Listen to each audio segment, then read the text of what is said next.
There's a peace I feel inside when I'm with Jesus. Zakaria Gakinya Mukora loved being on the road. It came with the territory of being a truck driver. But what he loved more was his family, and that love may explain why he moved them out of Ol Kalou town and into the rural part of the sub-county located in Nyandarua County, where his extended family lived. Now in that same land he brought them to for comfort, a cross bearing his name stands over a freshly dug grave. Kufa kwake, ai, kulitusengeza sana, ai, tulisikia huzuni sana. Sana, watu wanalia hapa kwa sababu huyu kijana ndio tunasaidiana na yeye hapa.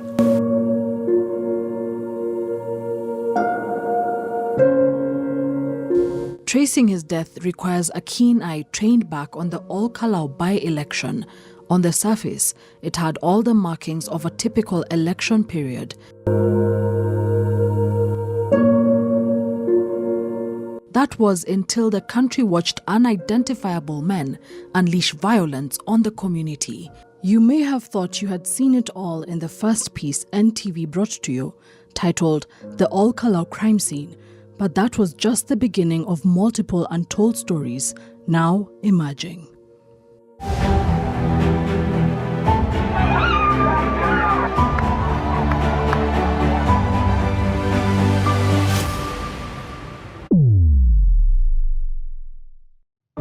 Hapa ndio walisimama wakapiga bunduki juu. Witness accounts. Exclusive photographs from a crime scene. The recording of a dying man's last moments. And physical evidence allow us to piece together the anatomy of the killings that happened. 1 month later, we can reveal that 4 people, and not 2 as initially reported by the government, died in Ol Kalou from the campaign period all the way to the by-election.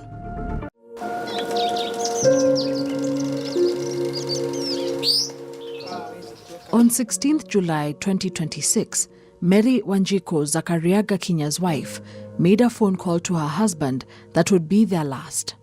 Ikachukuliwa na mtu mwingine, akaniambia amechapwa na wamempeleka Paini. Na penye nilikuwa hata mimi kulikuwa tu kubaya. Ilinibidi nikazane nitoke. Tulisaidiwa na mapolisi tukapata gari. Tukaenda Paini. Hapo ndio nilimkuta. Kaniambia hao watu wananipiga sana. Akamwambia "Unanipiga wapi?" Hapa kwa kishwa. Halafu akaniambia baba mimi nitakufa. Sadly, his premonition would come true. The family then took him to another hospital for a CT scan as his injuries were critical and he required surgery. After the scan, he was transferred to Nakuru County to get specialized care. Nilipomkuta alinihaga akaniambia akishirua wamenichapa kama mbwa. Alikuwa anaongea Kikuyu. Akaniambia isho guishia hurata ago mashiro.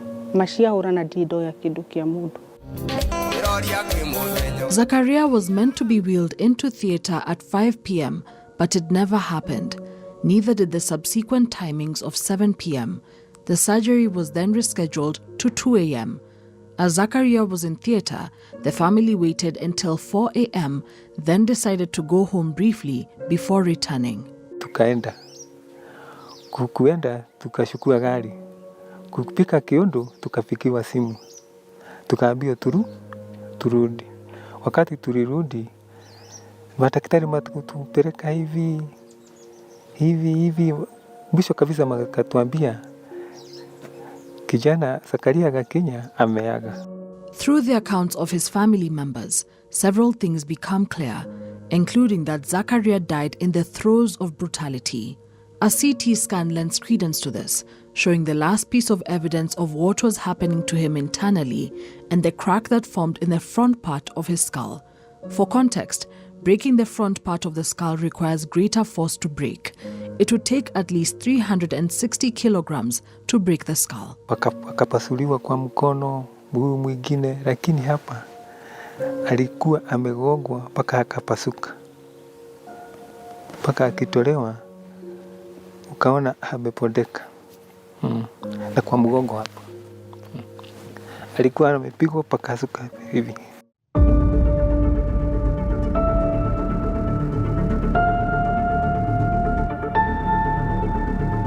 But to understand the sequence of events, we track down the person that saw Zakaria lose his life right before her eyes. We will name her Angela to protect her identity, as she only agreed to speak to us on condition of anonymity. Kutoka saa 10 ndio tulisikia watu wakikuja wakipiga nini mshiga bunduki.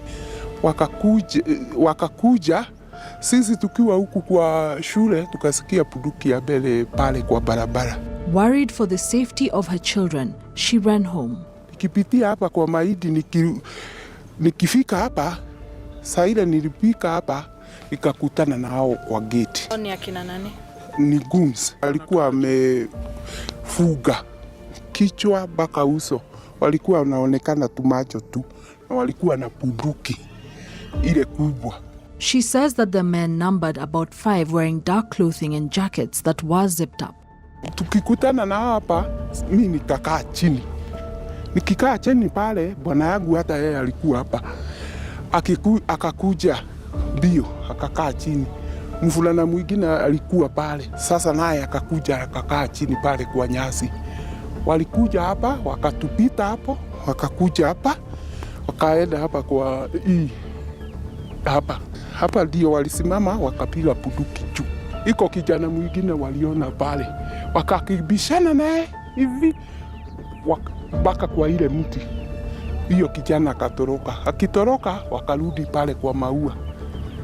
Wakikaa pale kwa maua akasema hiyo kijana kama tungeshika yeye tungeua. Wakisuguka tena ndio waliendea wengine walikuwa hapa. Kuna wengine walikuwa. Iko wafulana wengine walikuwa hapa. Sasa hawa ndio walikibishwa wakatorokea huku juu.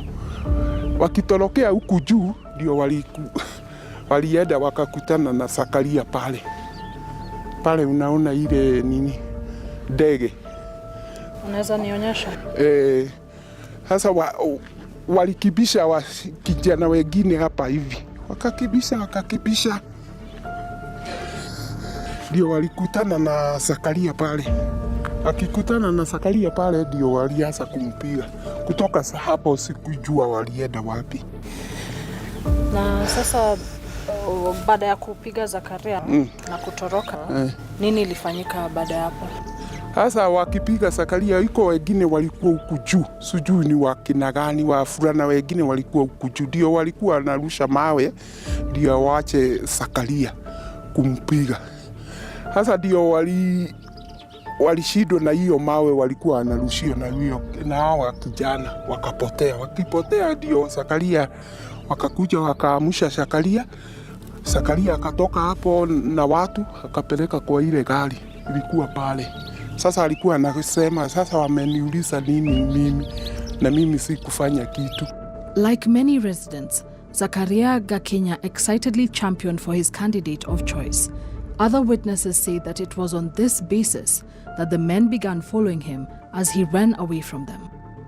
Call it a strange twist of fate, but one of Zakaria's friends happened to call him at the exact moment he was being attacked. We obtained the recording from family members. We should warn you, the content that follows may be disturbing to some viewers. For context, Zakaria's friends had nicknamed him Major.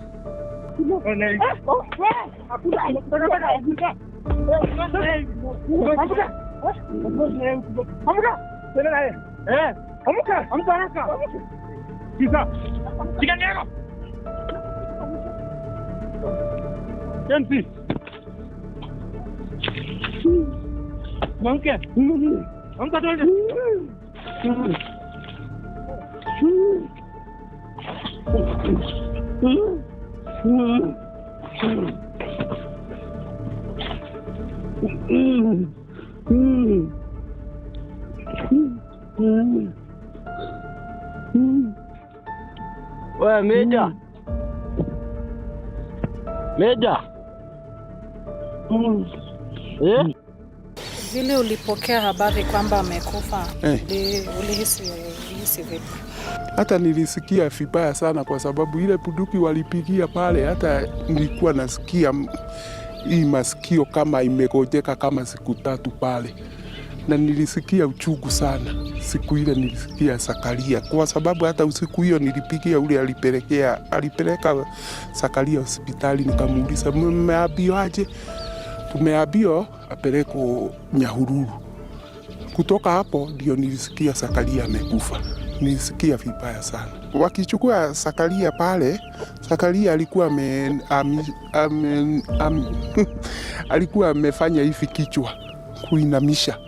Sasa alikuwa anasikia kitu kama anasikia kichwa ikiwa mzito sana, kwa sababu alikuwa amekaa hivi kwa kichwa. Kulikuwa na damu labda?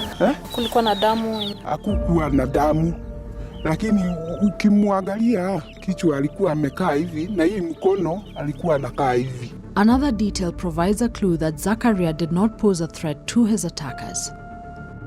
Alimgonga kutoka nyuma akaanguka, so hakujua mtu. Walisema ni watu walikuja na magari. Wakakuja magari 3 au 4 hivi. Wakakuja manashuka haraka na walikuwa na bunduki. Wakaanza kupiga juu. Alafu watu wakatoroka. Wakati waliingia pale palikuwa, lakini alikuwa ametoroka. At this point, it would be logical to ask what the point of the violence was. The goons who wreaked havoc on the area seemed to strike indiscriminately, yet in a pre-planned manner. Then there's the question of why all Kalou, why they chose this by-election to unleash a level of violence not witnessed in any other by-election held this year. And perhaps that is where the answer lies. Instead of viewing all Kalou as an isolated incident, one needs to see the pattern that was already forming. The Mbere North by-election.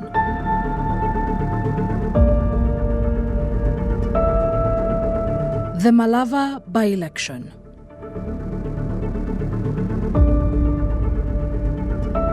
And then the All Kalou by-election, which, unless another seat is declared vacant by the IEBC, stands as the last major by-election before the 2027 general election and a litmus test for the competing powers in next year's race. I was in Malava during the by-election for Malava, and what I saw, you could see mamas living in their houses as early as 6.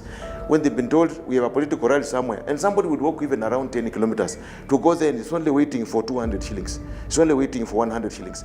Alifanya vibaya sana kwa sababu sisi tulikuwa na amani huko tukipiga uchaguzi. Tulikuwa na amani. Hao ndio walikuja kuleta usogolo.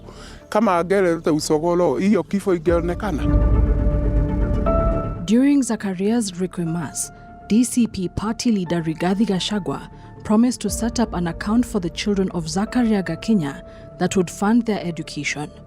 Anigwira methona Kamau na mutungatiri umwe muhingure account negatha njira rurire rwikire mbeca account hiyo na ni account hiyo nengumihingura na shiringi milioni 2 ya guthomithia ciana ici. However, while an account was opened, the family says they are yet to receive the funds close to a month later. Zakaria's Requiem Mass was shared with another man named James Mwigai.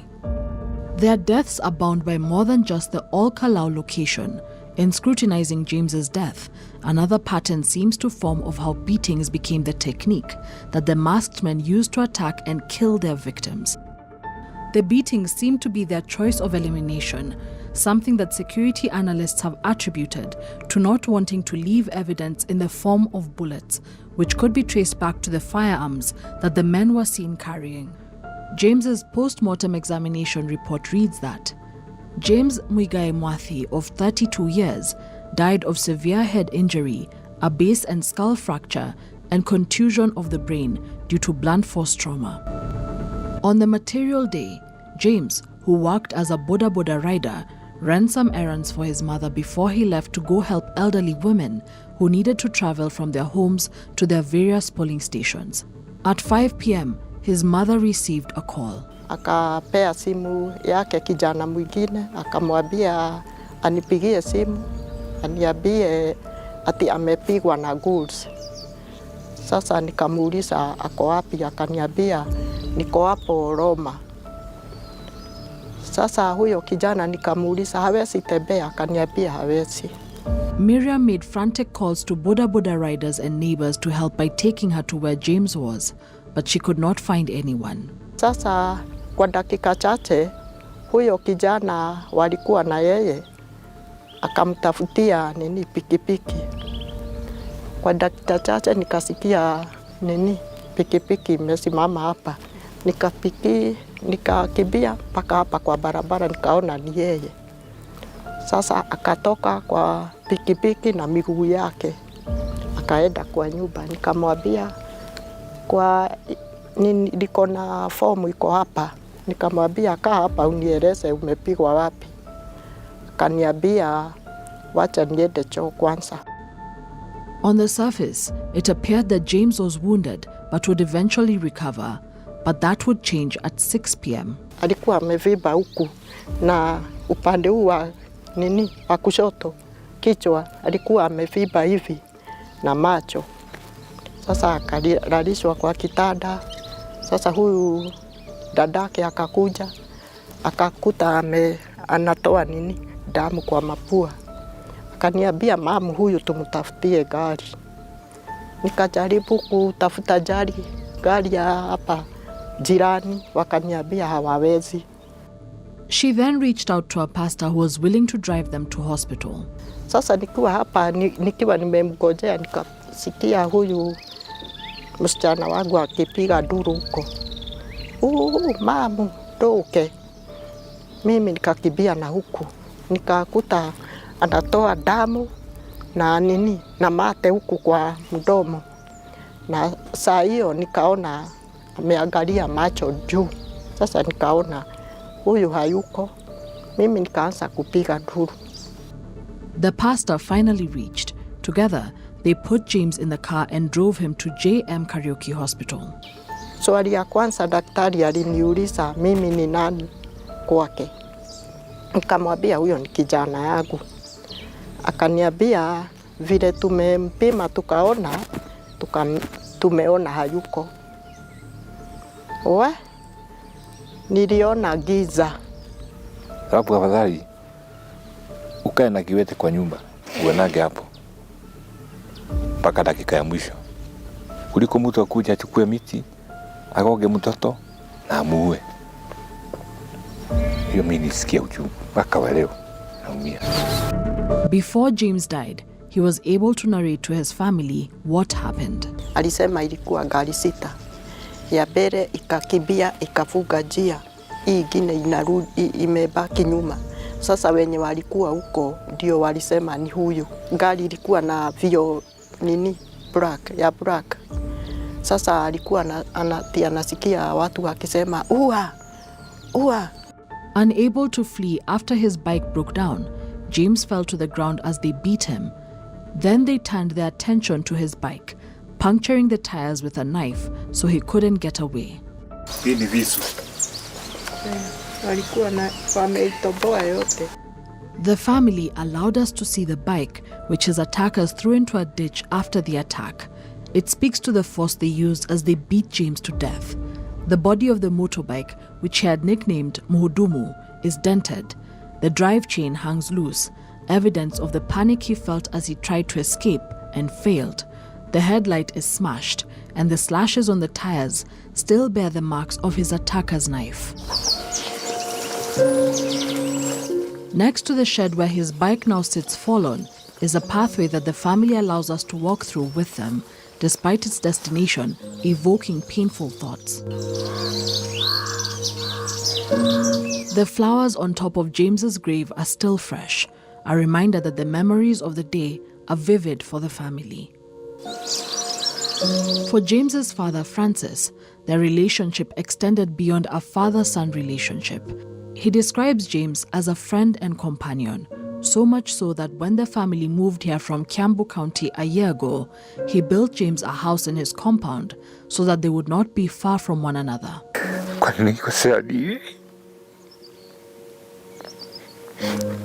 Mtu akuja akaniulia mtoto nisikia vibaya haki. A game between James's nephew and a family member lightens this sorrow briefly. But look closely enough and you will see traces of it. In the corner of the family room, the banner from James's funeral now sits, where conversation and bonds were shared by the family. Sasa tukarikisha kwa DCI. Sasa ndio tukaenda akafanywa postmortem huko. Tukakuta alikuwa amepasuliwa kichwa hapa. Na hii mguu. Najua alikuwa akishuka. Kwanza kitu ya kwanza alikuwa anagonga mguu. Hii mguu ilikuwa imegonga hapa. Sasa na hii mkono hapa. Sasa hii ni vile alikuwa anajikinga miti. Hiyo ilikuwa inakuja. Sasa hii kwanza hii ndio ilimuua hii. Mambo ya tamacho ilikuwa imetoka nje. While James and Zachariah's deaths were recorded, there is another death that nobody spoke about. It was a killing that happened under questionable circumstances that derailed from the narrative being peddled by authorities and those who were there during his final moments. 39-year-old Isaac Kairo's clothing in this photograph that he took with his mother will become important in the next sequence of events. It was also the last photograph that the two would ever take together.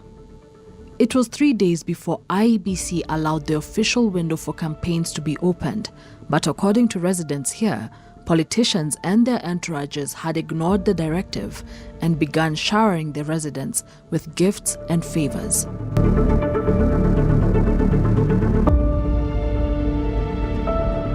Hiyo siku Kalou aliamka vyema na hakuwa mgonjwa hata.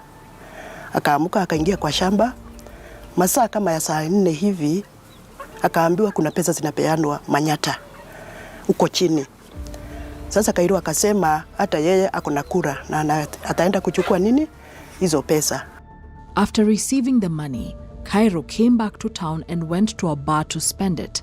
His mother never saw him again. Sasa ilipofika Sunday morning, mimi tukaambiana na ndugu yake juu tumemkosa na sio kawaida yake kwenda kukaa mahali hiyo masaa yote juu akishikwa na njaa anakuja anakula.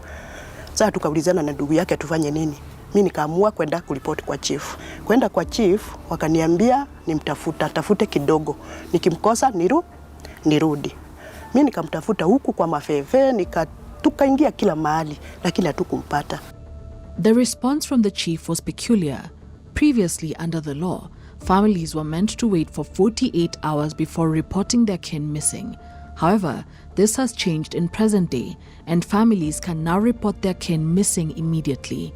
Despite reporting that he had been missing for 2 entire days, the area chief did not raise the issue with the police and instead told the family to continue their search. The family then thought it would be pertinent to take their search to social media, where they posted photos of Kalou. A cousin then expanded the search to the police, a move that finally allowed them to trace Kalou, although under grievous circumstances.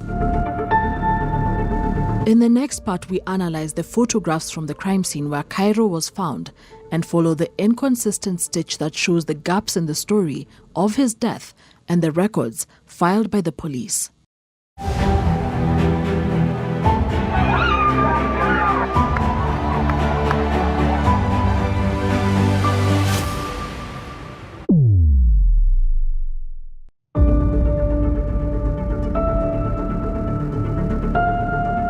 Josephine Wamboi Mwangi, the mother of 39-year-old Isaac Kalou, is open about her son's shortcomings, but she makes it clear that theft was not among them, something that is backed up by no previous arrests regarding the same. Kalou kesi yenye alikuwa nayo ni akikunywa anatusiana, labda anapelekwa pale juu ya kutusiana lakini sio kuiba. This will become important later. A drive through this road helps us understand what happened leading up to Kairou's death on 22nd May 2026, when he went missing because, strangely, Kairou's body was found in Roriondo near Gilgil, which is about 25 kilometers away or a 30-minute drive from where he was last seen in Rorie. Rorie is also the same place where Zachariah Gakinya and James Muigai were killed. NTV has managed to obtain the official photos from the crime scene where Kalou was found. Due to the disturbing nature of them, we will not show them in their entirety.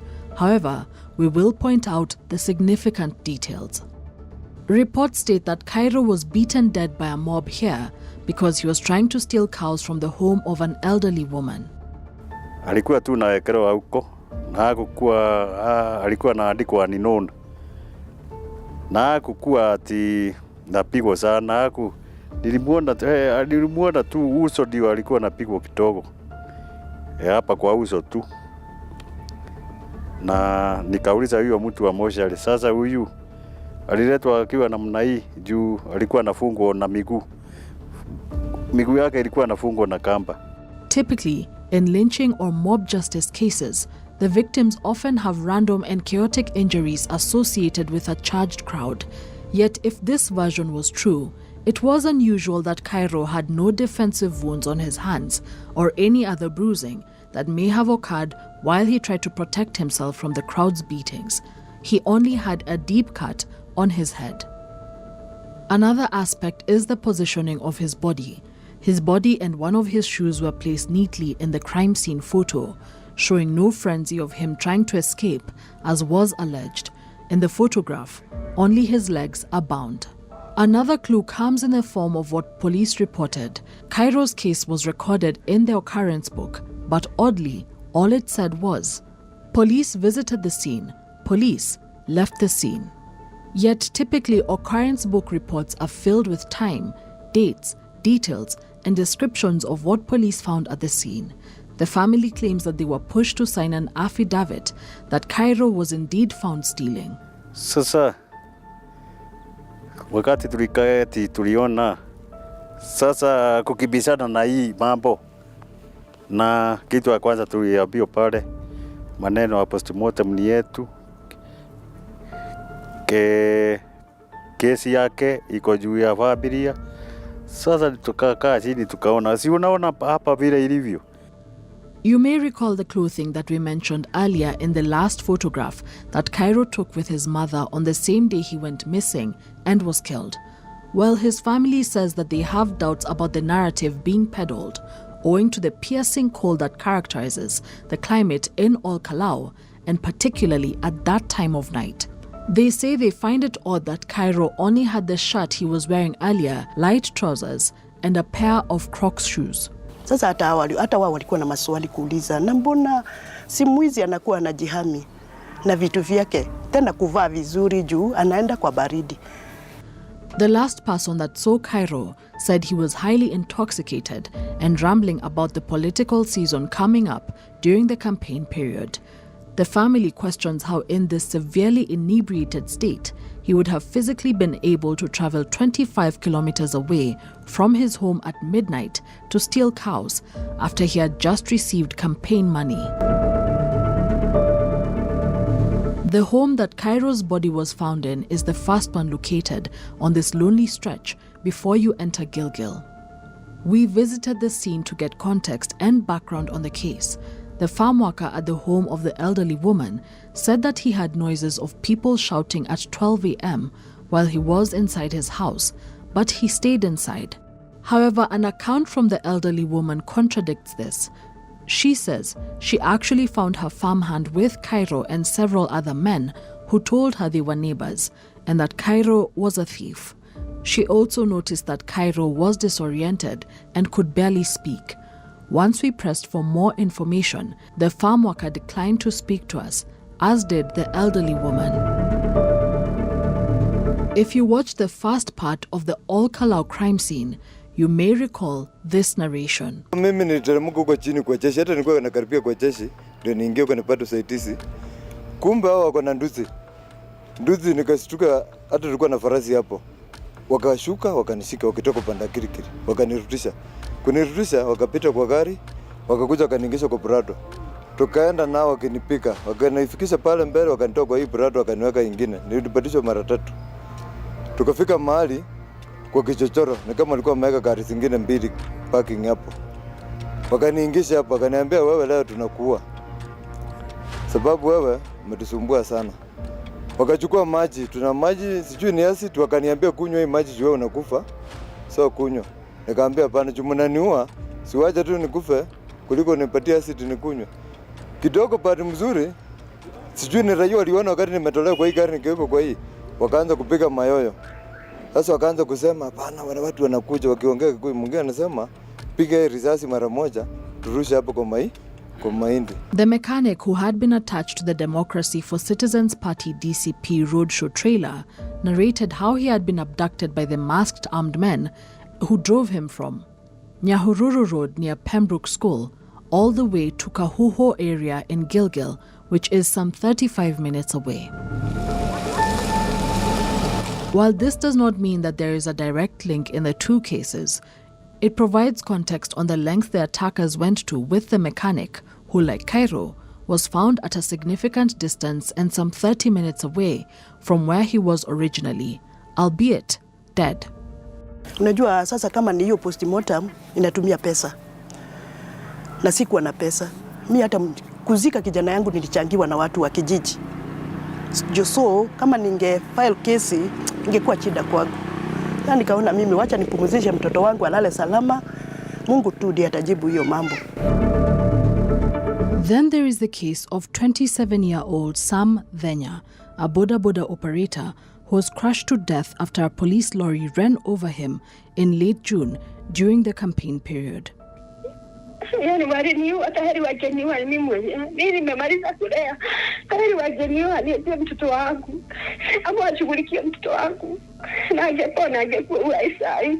Alikuwa amefuzu mpaka bafu mbili ilikuwa imeduga maini. Alikuwa mpaka na damu kwa tumbo, alikuwa anatolewa na mapaipu. Kiwa nifanyia vibaya. Na huyo dereva alimpata saidi yake. Alikuwa anaenda bio akipitaka tu penye anapita. Sam's mother says that no justice has been forthcoming and that their family has never been the same. Niliona posti yake ameandika, siku moja nitarara na sitaamka. Nitafurahia juu nitaona brother. Sasa hiyo ni kusema ni wapi ataona brother yake? Si ni mbinguni. Atafurahia ataamuka.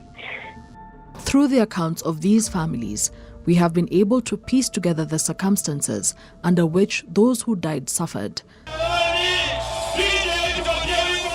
Victims of a tumultuous campaign and election period in all Kalou. But what of those who experienced brutality but survived? Everything at this polling center and many others across all Kalou followed a very similar rhythm. Voters lined up, ballots were cast, and recounting was well on its way. That is until the hooded men showed up, and with them they brought destruction as part of their choice of weaponry.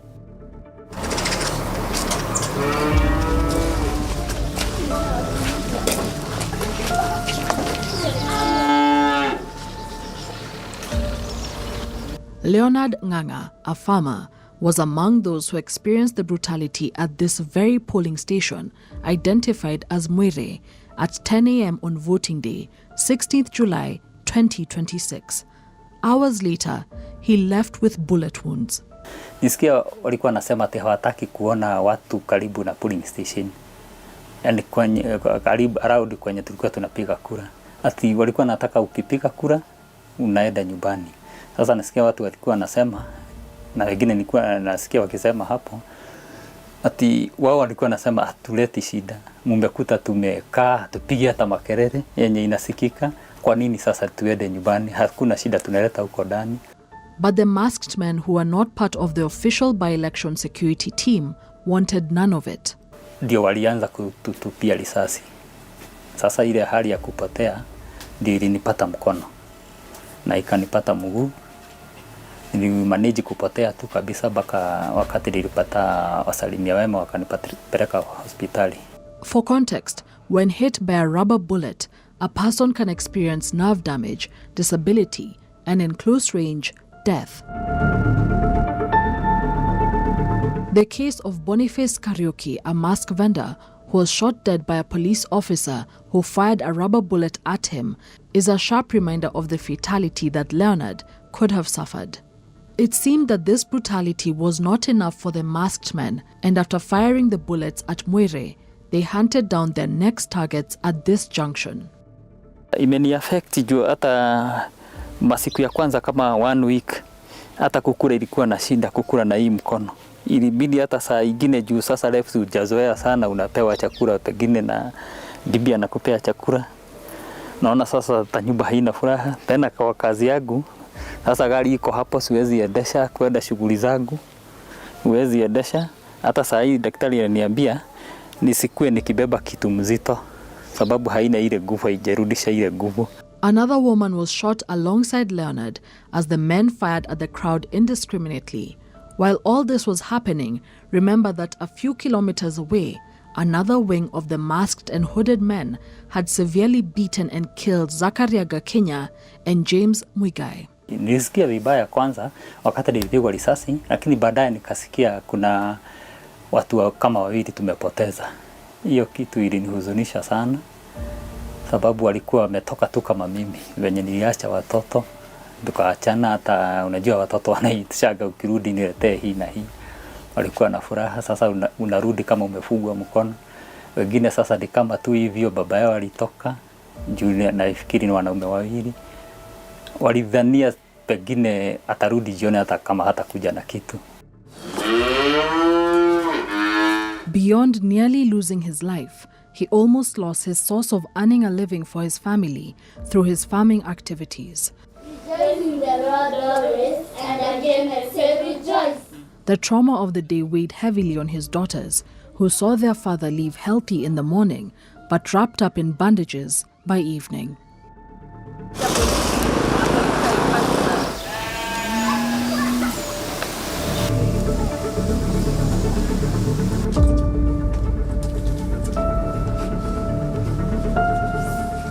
Leonard's case is tied to David Mushai, who also experienced brutal force at the hands of the armed goons.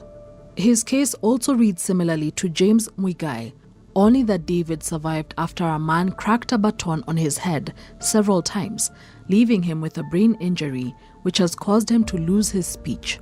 The faraway look in Mushai's eyes mirrors the confusion he now faces in performing the tasks he once did with ease. He can now only communicate with his family by typing various words on a mobile phone. Kwa saa hii nasikia hofu mingi sana juu kwa saa hii amenirudishia akiwa kama kiwete. Juu kwa saa hii hawezi toka kwa shoo, namwekea kabaket na hapo ndani anajisaidia. Hiyo shughuli zote ni mimi niko nazo. Lakini mimi mwenyewe najua alipigwa na polisi. Juu akiandika message, juu anaandikanga message tunamuuliza kunaendaje. Alisema yeye alipigiwa simu akiwa kwa nyumba pahali anakaa. Akaambiwa Muchai kuja hapa Royo, kuna kijana kumetokea vita, tunapigwa na polisi na goose. Tulikuwa mkutano wa DCP. Sasa tukafahamiwa huko. Ukuja upeleke mmoja wetu hospitali, ameumia mguu. Mushai then left his home to go help his friends. Akiwa amebakisha mita kidogo afike hapo Royo, ndio alikutana na gari hiyo ya polisi, ikamfungia kwa njia. Kumfungia kwa njia, huyu sasa akasimamisha kibikibi. Ndio mmoja alikuwa na uniform alitoka, akamchapa hii mti. Akaaguka, akamrudia ingine. Wakati aliona kama amekufa, ndio alimchukua akamweka kwa mtaro. Kibikibi yake naye akarusha kwa mtaro. Naona. Sasa ndio wale walikuwa wamejifisha kwa mahindi, wale walikuwa wamemuita bebe, mmoja wao ndio walitokea wakati hiyo gari ilienda, wakamchukua. Mushai's family is not the first to suspect police involvement in the violence. Wakati tulianza kupigwa risasi, hata wakati nilikuwa napotea nikiwa na risasi, walikuwa tu wamekaa chini. Yaani hata ni kama hakuna kitu inaendelea. Sasa hata kama nilikuwa nakimbia, nilikuwa najiuliza kwani wako pamoja ama wako na hihi wameambiwa wasifanye chochote ama ni nini? Ama haja yao ilikuwa wanaangalia nini? Na waache kukataa ati sio hao wanafanya hiyo. Sababu mtu akiwa na bunduki, saa hii naweza tembea hapa na bunduki na kiboko. Mimi hata siwezi fika hapa juu chini kabla sijashikwa. Na hawa wanakuja na hiyo magari mzuri mapurado hiyo. Kwanza hata nisikia uchungu siku hiyo tulikuwa tunalikisha statement. Unakuta magari mengine inakuja inabadilishwa namba, inakuja bila namba na inawekwa namba ya serikali. We visited all Kalou police station to get a right of reply from them on whether there was any police involvement in the violence. The sub-county police commander denied the allegations and directed us to get more information from the National Police Service spokesperson, which we did. The NPS spokesperson directed us to speak to DCI over the probe they launched into the incident. DCI states that the cases under investigation include the death of Zakaria Gakinya Mukora, the death of James Muigai Murathi, a complaint against Kiambaa MP John Wanjiko, and a suspect who was found threatening to kill via circulation of threatening leaflets. These boys who are goons, they are normally given instructions. They are normally briefed. If it's beating somebody, do this and this and this. I think I saw one of the videos where one of the leaders were telling them, if you want to kill, kill. If you want to do this, do this. So these guys are given instructions on what they are supposed to do. And because of the issue of unemployment, there are no jobs. If somebody knows you'll get 1,000 by killing, then you'll go for it. We also discovered that just before the elections, the top leadership at the All Kalou police station was changed and new individuals were brought in. Kuumiza mtu bure, mtu hakuna kitu anatafuta, mtu alikuwa tu anaenda kusaidia mwingine, amegongwa na wamepiga. Ningewaambia wakome hiyo maneno, tafadhali. Hata kama kuna uchaguzi, uchaguzi inakuja na inaisha. Na wawe wakitreat mtu kama binadamu, sio kugonga mtu kama punda ama kitu itakufa. Mushai's family racked up a medical bill of 200,000 shillings. Hii bomba ilikuwa na busi mingi sana na sasa imebaki 3. Ilikuwa na kuku imejaa, sasa imebaki kuku 10. Kwa hiyo nimespend a lot of money. Na bado juu kila wiki unajua lazima aende aone daktari. Sasa mimi ile shida niko nayo sasa ni ya pesa.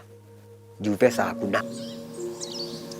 In circling back to the origins of this report, the weight of grief is even more pronounced in a story that the late James Muigai's father narrates. Wakati nilikuwa mtoto mdogo, iko mahali mama mwingine nilienda hapa nikavuja miwa nikiwa kijana kama huyu.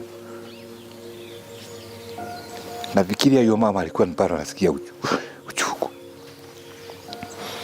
Wakati nilikuja nikapanda yangu hapa, ikawa mzuri hata ukiuliza huyu mrefu. Vijana walikuja usiku wakabomoa ile miwa. Nikafikiria wakati nilienda kufuata hiyo vitu kwa barabara, nikafikiria ule mama.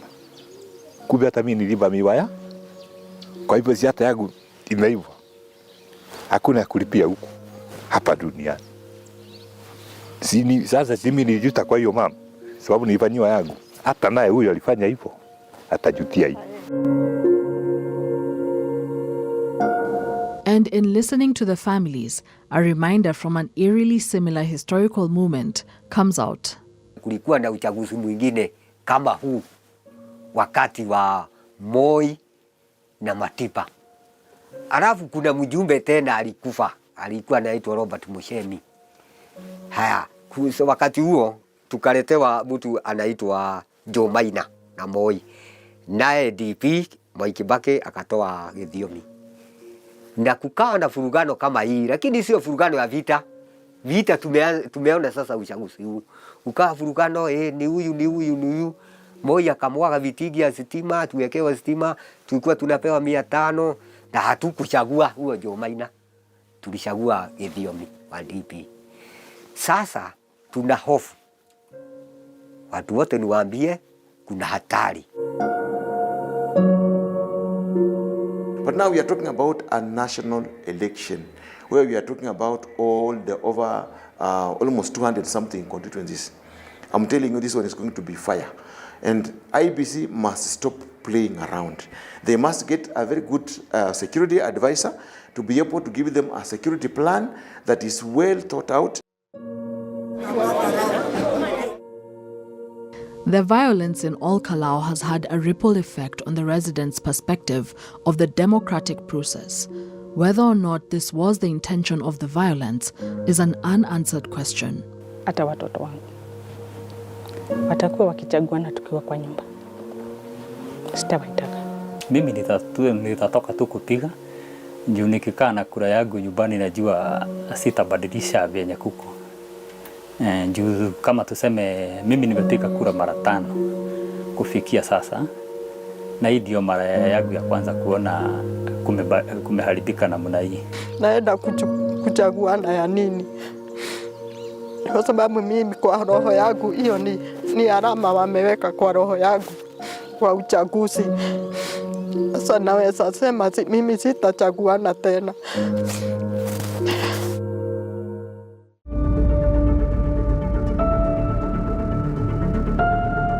The election happened. The violence was massive. And when routine settled in place once again, many people moved on from the day. But not Nyandarua County, and not the families that have had to retell their stories with the missing pieces. To some Kenyans, this was an Ol Kalou story, an isolated incident, when in reality, the bold callousness in the nature of the hooded and masked gunmen shows that this was a national story, as they remain unchecked and free to date. And police bosses have not said a word about it either, even after subsequent stories in Ol Kalou Crime Scene 1 identified serving police officers engaging in electoral malpractices.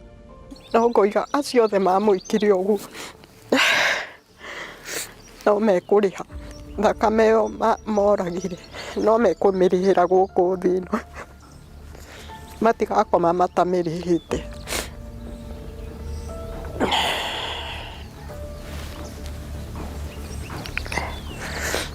Njiguaga ruo muno ngoro nginya ngeuria ciuria nyingĩ mũno, ngeuria rĩu ndĩteithagio no ithenya rĩu rĩa mwana ũcio arandeithagia.